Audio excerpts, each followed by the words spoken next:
তো আমি অনেকদিন পরই ভিডিও করলাম, ভিডিও করা হয়নি অনেক দিনই। তো পূজা তো চলেই আসলো, পূজা কি মহালয়া তো হয়েই গেল, পুজো তো আর কয়েকটা দিন বাকি। সপ্তমী তো মনে হয় সোমবার, না মাম্মা? আর রান্না করছি, রান্না হয়ে গেছে, তো রান্নার মাসি আসছে না, ওরও শরীর খারাপ, তো আমার উপর চাপটা একটু বেশি পড়ে গেছে।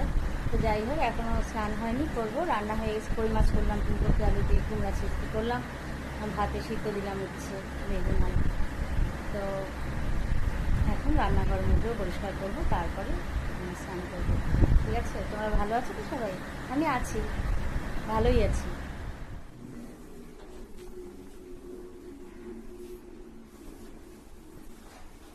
তো আমার রান্না বান্না তো শেষ, তোমাদের বললাম।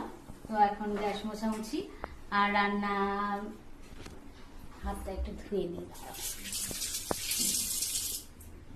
কই মাছের ঝোল ফুলকপি আলু দিয়ে করেছি, আর কুমড়োর ছেচকিটা আছে এখানে, লেবুও কাটা আছে, অল্প হয়ে গেছে। যাই হোক, এই বেলা তো আমরা, আমার মেয়ে, মা আর আমি আছি, আর ডালও আছে, ডাল একটু সিদ্ধ করেছি।